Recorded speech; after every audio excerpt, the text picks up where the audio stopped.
नमस्कार दोस्तों, tax news India channel में आपका स्वागत है। आरबीआई ने और गवर्नमेंट ऑफ इंडिया ने पीएमसी बैंक का यूनिटी स्मॉल फाइनेंस बैंक के साथ मर्जर का नोटिफिकेशन कर दिया है। दोस्तों, क्या आपको लगता है कि पीएमसी डिपॉजिट होल्डर्स के साथ न्याय हुआ है? हमें नहीं लगता कि उनके साथ न्याय हुआ है, क्योंकि आज उनके साथ हुआ है तो कल हमारे साथ भी ये हो सकता है। अगर हम सब मिलकर आवाज नहीं उठाएंगे तो इस तरह से आगे भी होता रहेगा।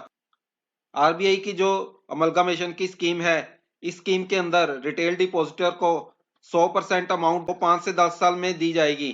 तो इस तरह से उनको पहले 5 साल के अंदर तो 0% इंटरेस्ट मिलेगा, 5 से 10 सालों के अंदर सिर्फ 2.75% इंटरेस्ट मिलेगा। इंस्टीट्यूशनल इन्वेस्टर को तो 80% अमाउंट के प्रेफरेंशियल शेयर 1% पर ही दिए गए हैं और बाकी 20% का आईपीओ में अलॉटमेंट होगी, वो भी पता नहीं कब होगी कब नहीं होगी।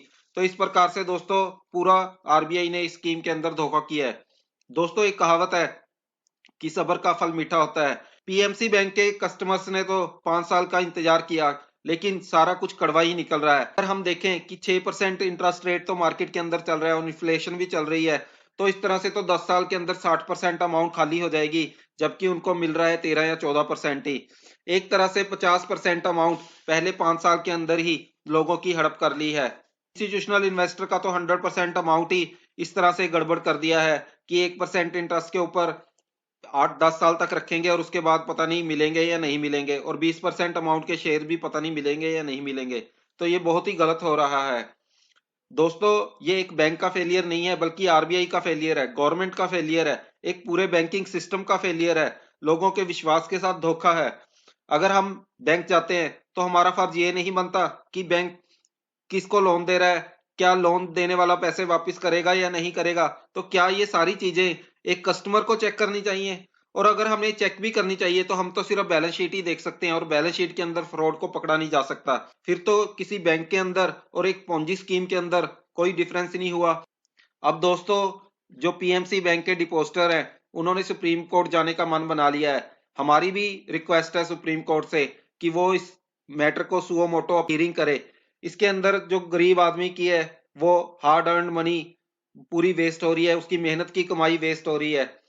हमारा देश एक सोशलिस्ट देश है और जनता के पैसे यही ऐसे ही डूब जाने नहीं चाहिए कि कोई अमीर आदमी आए और लोन लेकर खा पी जाए और गरीब आदमी जो है उसको वो फ्रॉड की भुगतान करना पड़े। तो ये तो जनता के साथ पूरा धोखा है और जो सिस्टम है वो करप्ट सिस्टम है।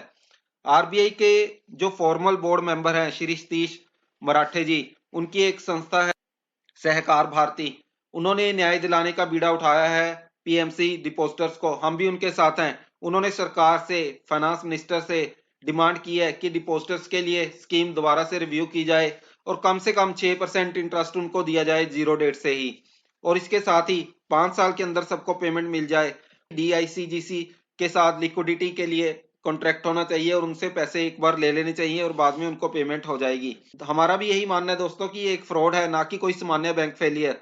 और आरबीआई और गवर्नमेंट अगर कुछ अमाउंट एज ए ग्रांट भी दे देती है बैंक को चलाने के लिए या डीआईसीजीसी से लेकर दे देती है तो इसमें कोई गलती नहीं है। और दोस्तों, हमारा क्वेश्चन है आरबीआई से कि अगर गलती सिस्टम की है तो सजा डिपॉजिटर को क्यों है? अगर आरबीआई फ्रॉड ना पकड़ पाने में फेलियर है आरबीआई की, तो सजा डिपॉजिटर को क्यों है? अगर डिपॉजिटर ने आरबीआई के सिस्टम पर भरोसा किया है और पैसे जमा करवा दिए बैंक में जो कि आरबीआई की तरफ से अप्रूव्ड था, और उसको अब पैसे नहीं मिल रहे, तो उसमें डिपॉजिटर की क्या गलती है? आम जनता जो है वो आरबीआई का ठप्पा देखकर ही पैसे जमा करा रही है। अगर कोई आरबीआई की तरफ से अप्रूव्ड बैंक है तो उसमें तो ऐसी चीज नहीं होनी चाहिए। अगर फ्रॉड हो जाते हैं तो उसके बारे में सरकार की कोई पॉलिसी होनी चाहिए कि वो सारे पैसे डिपॉजिटर को मिल जाएं। तो ये तो पहली बार हो रहा है कि डिपॉजिटर के साथ के पैसे के ऊपर भी एक तरह से कट लगाया जा रहा है। दोस्तों, अगर आप पीएमसी बैंक डिपॉजिटर्स के से सहमत हैं और चाहते हैं कि ये सब कुछ आपके साथ ना हो, तो हम सबको मिलकर आवाज उठानी चाहिए। इस वीडियो को ज्यादा से ज्यादा शेयर कीजिए ताकि सरकार आगे से आने वाले टाइम में ऐसा कोई भी डिसीजन ना करे और ये वाले डिसीजन को भी